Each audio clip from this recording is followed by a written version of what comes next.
You said this. You said entrepreneurship is tough and Oh, it's it's lonely. so lonely. It's the Yeah. loneliest thing. Yeah, it's lonely. I often think like, well, what kind of job could you get, Jasmine? Because I have been an entrepreneur for 15 years. It's like I won't even know what to put on my resume. I mean, I could put all this on my resume.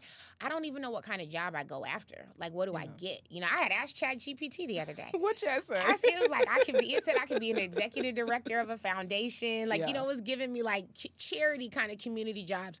But what was funny is I didn't want to do anything that Chat GPT, as I call her, said. Like, she just didn't. You know, it was like I didn't see myself being an executive director of a foundation because this is really what I want to do. So, you know, it was interesting, but it's very lonely. And even, you know, and I'm a married woman and everything. And even my husband is in healthcare administration. He just doesn't understand what it's like to have to make payroll every week and to have other people's livelihood depending on the success of your business. I think that's a tough thing, right? Because I have people that work for me that have kids. And so now I think, like, if something happens, how do their kids eat?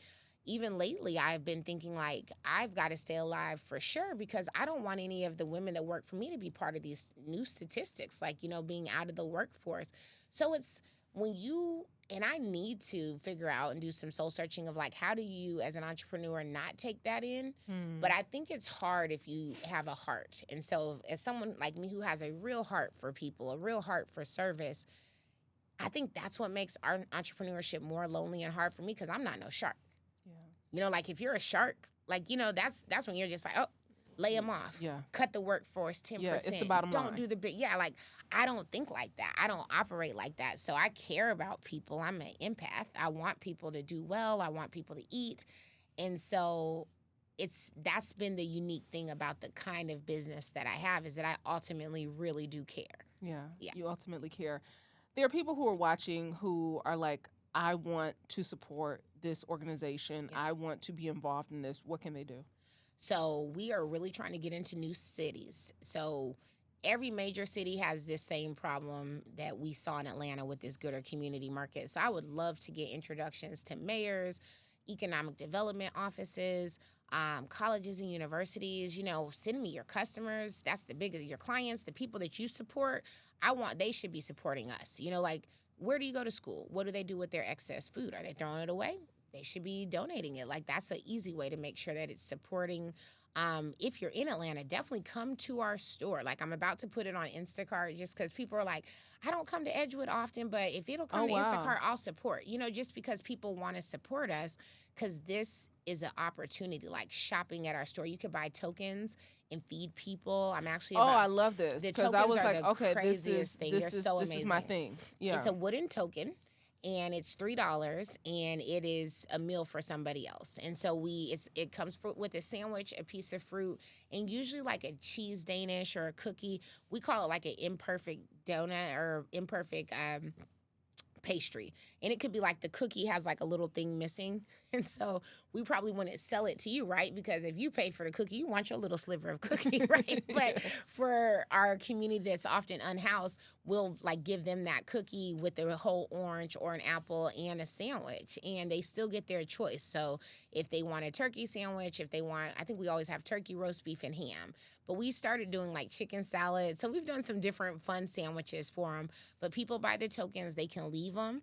And if someone comes in and asks for a meal, which happens every day, multiple times a day at our store, we give them a token. They take it to the deli and they get a sandwich. Or people could take the tokens with them and pass them out to people. The token has our address on it, and so people bring them in all the time. We actually are currently talking to Grady about giving them to, like, purchasing some tokens. So as people are discharged that are leaving without food, they can come and get a sandwich. And so it's kind of very biblical is why I called it Little Loaves. You know, I didn't have much. It's just like bread. Like, what can I make out of bread to kind of give people access to food? And it's become, I mean, we have 100 health department score. They've came and visit us twice, so we're very clean.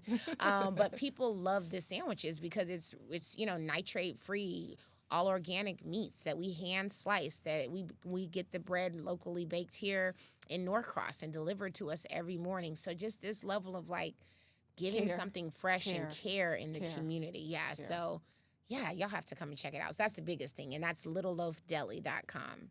littlelovedeli.com, so people can buy the tokens. Yep, they can and buy they them can do online. it online. Yep, they can buy them online, and then we'll put them out for families. We also have nonprofits that we support too that will come in, specifically a lot that are working with the unhoused community, and they will do like a workshop. And so they'll come in and get some sandwiches, and people that come get a sandwich while they learn. There's one program we're working with that's teaching unhoused people right now how to get an HVAC certificate. So they come in every Tuesday and Thursday to be able to get employment. to get employment. And so then they eat during the class from Little Loaf. So there's lots of little ways that people can support us. Wow. I ask everyone who sits in the seat one word you're committed to in the season of your life. One word. I would say living. I think in this season of my life, just the living of it, because it's a heavy season. Not just for me, but for a lot of people, you know, like it's just a lot happening. Yeah. Like, I mean, it's to the extent, like I have to sometimes turn off stuff. I'm Yeah. not going to go on social media. Yeah. I'm not going to turn on my phone. Yeah. I'm just going to, because it's not really a lot of good news. I mean, it's like literally, so I think what I want to do is just live. And I want to live in the moment. I want to live for the day, you know, and maybe not plan so far ahead for things that I may not see, right? You know, I think you want to have the goals, but I want to live each day by day and make it the best that I can be. I'm a mom now. I have 2 kids, and it just they are the cutest. it changed. They are the funniest. They are the cutest. I saw your comment on their Easter pictures. Oh, They're so funny. My goodness, They are beautiful. They're little grown kids. Yeah. They're like little. They're like the best of friends and enemies. So it's so funny because I have me and my sister are 10 years apart. So having now 3 years apart, you have a twin sister. Yeah. So you know, I mean, it's very different to see them. But I think having daughters specifically, having kids, period, but having daughters specifically as a Black woman, I feel like I'm just paying attention to how I'm living more because I think they're watching me. So Yeah. I just need to, I sometimes have to be like, you know what? Leave whatever happened at work today, all the kind of crazy things that happen, and just you got to go in there and live happy and just let them see you in a good space. I think a lot of times back in my life, I do recall when my mom was having bad days. I remember that. I remember it very vividly. Yeah, you know, for sure. 40 years later, Yeah. that something with maybe my parents, you know, my parents are divorced now. I just remember a lot of different things. And it makes me realize that so will my kids. So I got to live in a moment to where they don't have to recover from their childhood, you know? So that's a big piece for me. Jasmine Crowe-Houston, you are absolutely amazing. Oh, thank you, Randy. Amazing. You too. You I still am gave me the best bio read ever. When you guys, as soon as I get the clip from that, you know how on Instagram you can play sound? That's going to be that's going to be the little things. I'll be like, by Brandy Harvey. Listen, I'm so excited for the work that you continue to do, how you continue to evolve, how you continue to champion food justice in this country and make the world a much, much better place. Thank you for joining me today. Vault Empowers Talks, another good one for the books. Be sure to send this to somebody who needs a little more living in their life in this season. We can all do more, be better in this season. Until next time, I'm your girl, Brandy Harvey. Eat well, give a damn, move your body every single day. Peace.